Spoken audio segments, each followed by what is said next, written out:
จวนมีดีเปิงเป็นพิษดีดียอดในก็แค่บรรทุร้อนความปล่อยปวงความผ่าบันสีกำค้ามาส่วนท่า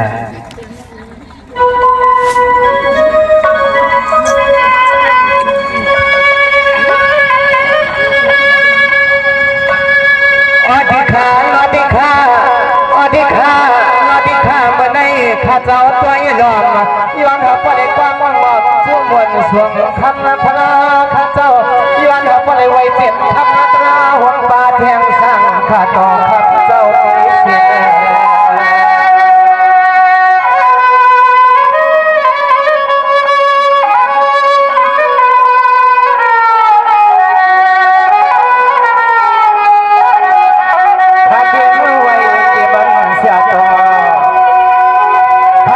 เสียเสียต่อคำเจ้าว่าข้าโอ้ยโดนมีเสียน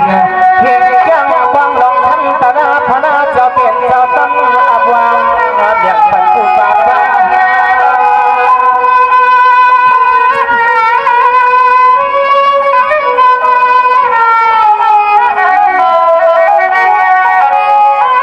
คนนั้นเมื่อวันสองทางพอขอย้อนเขาบ่เลยตังดังหิวผู้ปานบอกสามกาขาดสามกา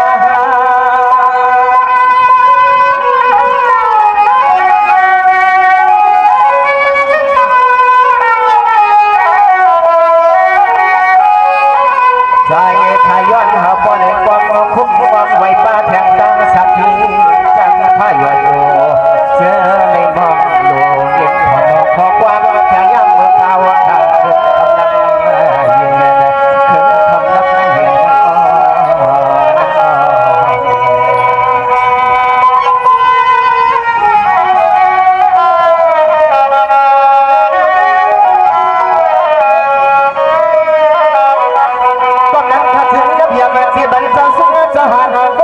เหตุการณ์บ้านเมืองดังบูดดังจุ่มข้าเจ้าเมื่อในจุ่มเอาข่าวเสียงไปมันเจอจัดไอหอมจำปืนขนมมีเขามีเทียงดังที่จ้าหมุนหมุนคำจ้องจะห้องมือกวนเก่าได้เขาขาตั้งพี่ขับผมอันปามีห่วงความจอบกันเดียวจะไม่จองในมากุมมาก็สนาศาสนาต่อคำเจ้าข่าววางห่วงจอบกันใน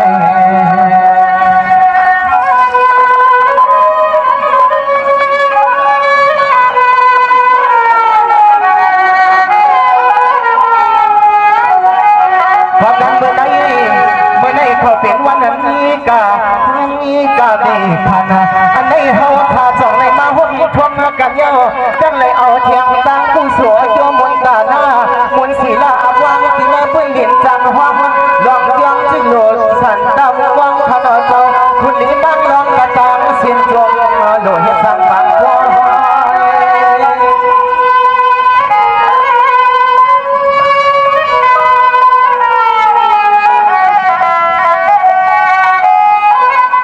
ความนั้นถึงน้องตาเสียงข้าเจ้า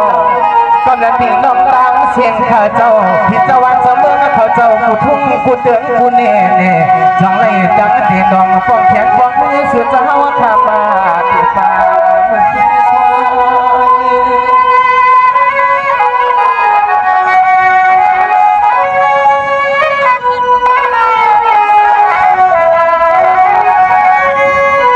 ยามเมื่อเปลี่ยนปล่อยใจ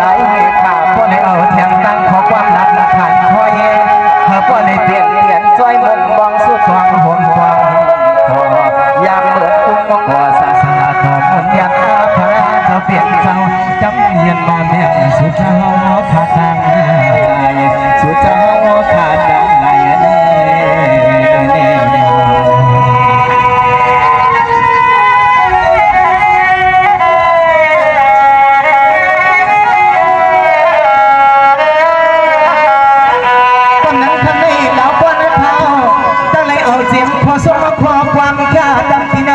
กำมุกวนเกินข้างนอกเพื่อนตั้งไหน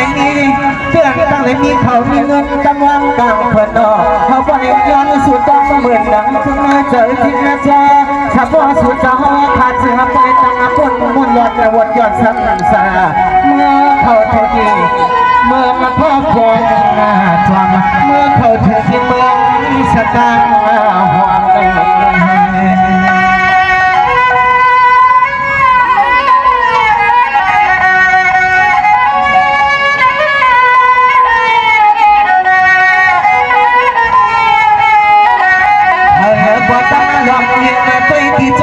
นตาสายตังน้องอย่างวางป้าเสียนเทียงตังล้นกาทำมาหัวแถวก้อยขนอเจ้าเขาป้อนในจอยมันต้องพลังน้ำหนกว่ามันพอคืนนั้นหนกว่ามันเจ้าว่าขาหอแบ่งเป็นผู้กวดเขาป้อนในใหม่มันต้องพลังน้ำความเจ้าจุ่มหอแบ่งเป็นผู้กวด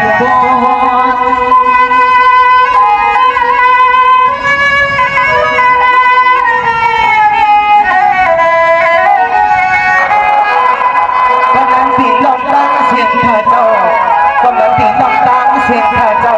สาธุที่ข้าเดียนเขาผ่านหน้าข้าปัวไฟ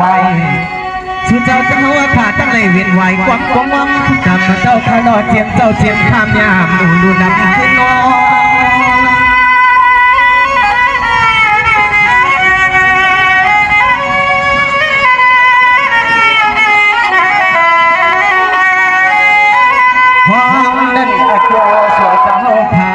ในป่าจ้องทิ้งเสียนคำหาบ้าก็นอวันเฮาหาก็เลยเมื่อ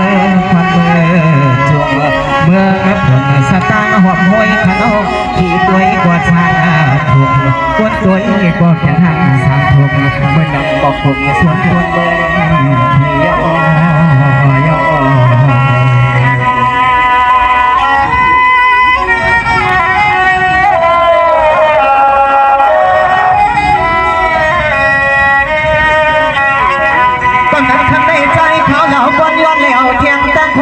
สายกว้างตะวางที่เนื้อข้างปังบุกวนในคืนขนมพี่น้องเจ้าเขาเจ้าเงินเขาจะตั้งเสียงตามลายข้าเจ้าเป็นพี่น้องเมืองเลยลายสุดเจ้าขามาหอมพุ่มหันกันเปลี่ยนเลยสั่งปังควยลางมากันโอทำนี้ความมันย้อนตัดย้อนหน้าใจ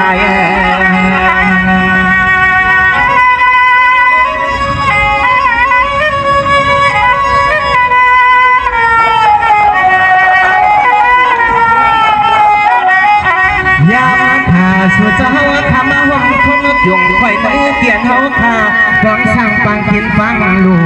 เขาอยู่ทานุตรงกบทุกเมื่อตีละหนึ่งจึงละใจขาย้อนแถวของความบ่นย้อนเย็นจู่ผ่านไปเพียงติ่งน้องตามเสียงจะเลยเขาหงไว้เปียมามืดจมมาตะหน่อยอันทำให้ย้อนเขาพอแล้วขอส่งขอความจ้าตั้งที่เนื้อจากสายลมลาจมตั้งจุดที่รอน้องตามเสียงบังหมู่นำขึ้นมาตั้งจุดที่รอน้องตามเสียงยาหมู่นำขึ้นมา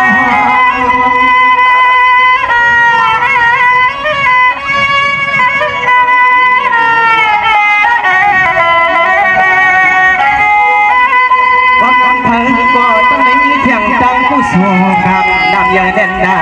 สองเลยเปลี่ยนเพียงตั้งดูแต่การทำหาพระศาสนาเปลี่ยนเจ้ามันเปลี่ยนมนต์มีมากล้อ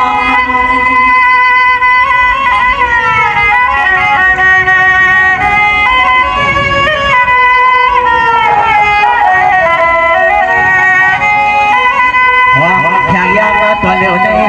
ความพยายามตัวเร็วในสู่เจ้าขาดตั้งเลยมาจุ่มมาหุ้มพรมที่เนื้อจากของเปลี่ยนกวยเธอเจ้าอันนี้เชื่อเขาบ่ได้เนื้อเขาห่มเขาหัวเขาโนเปลี่ยนเพียงดังจ้องนายจ้องห่มรองสาธุพระนุ่มบอกของข้าเนื้อเขาเมื่อจำเมื่อจ้องของที่เพียงดังใน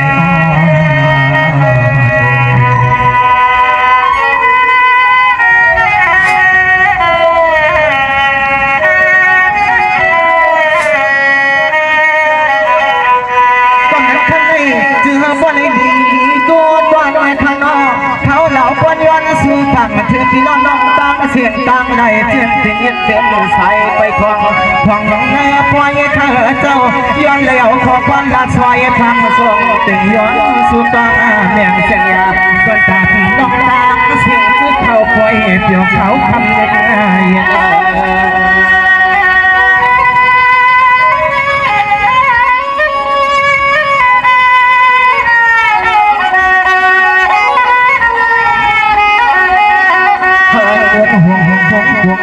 สีลาจอมทองจอมเลือกอีสวงดีเพียงดังดียันคนตั้งขี่เจอเจ้าพี่น้องตั้งเสียงเจ้าเสียงเขาปล่อยเหมือนเพียงตั้งขอความสู้ตั้ง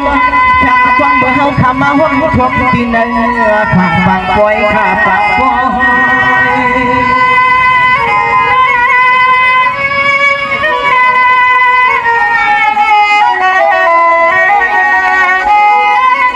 กำลังข้าจ้องในมีเจียนพอดีความยาย้อนดังวาจา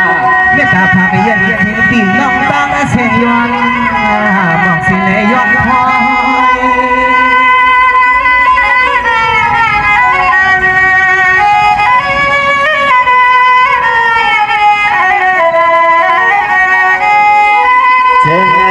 เจ้าเขาเจ้าเงินกระตังเสียงหัวเขียวที่นั่นเก็บปล่อยเก็บน้ำขย้ำเมื่อมาเขาคุมบ่อการสาสาตาหมุนเงียบและอาพนาเจ้าค่ะมีลองดังบ่เหินพึ่งเบิ่งสาบันตาพุทธน้ำท่าภาษาค่ะถึงบ่เลยมีลองดังบันกึมเกินถึงฮอดจริงจอมเธอบ่โน้ช่วยขัดปวงเล่น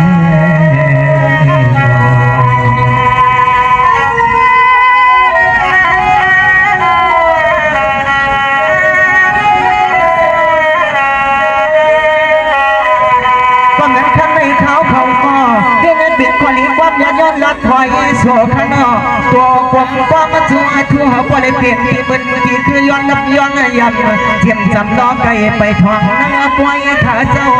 ขอบอกเขาละหักขันตังปล่อยยอมพองตัวเดี๋ยวในนี้เลยขึ้นหน้าย้อนอยู่เลยปอกวันอ่อนพิงดองตังเสียงเจ้าแค่นี้ตัวหลวงข้างวางไว้ปันเฮก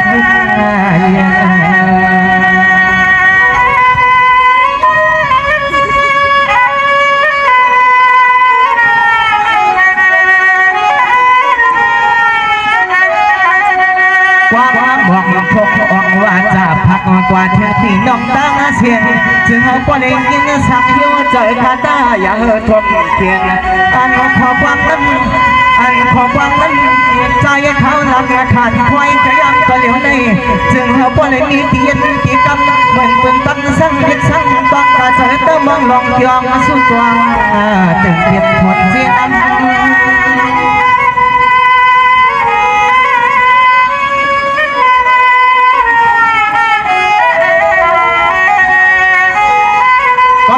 ลองตั้งเส้นข้าเจ้าเหินก็ได้อยู่ดีกินวันกระเดียดแค่ไม่ขาดนายกกาพิการที่พยายามเต้าขนออำเข้าเนื้อขาดตาโฟ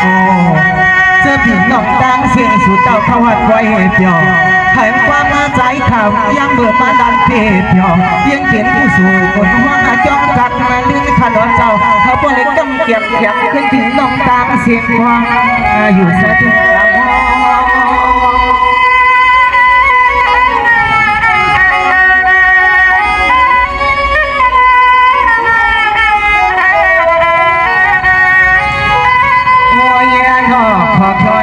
ความจะนำเนี่ยกาไก่ไปก่อนสุติลองสร้างเสียงถ้ายังไม่ลีเลยเกินย้อนความสุดตัวมันก่อนสุติลองสร้างเสียงเจ้าในพ่อกว่า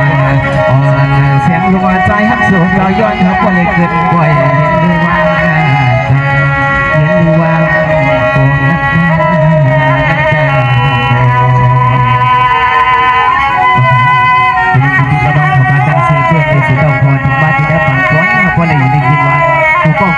เหตุการณ์เป็นอย่างไรส่งที่ตอนนั้นตัดสินกันที่เขาตัดสินกัน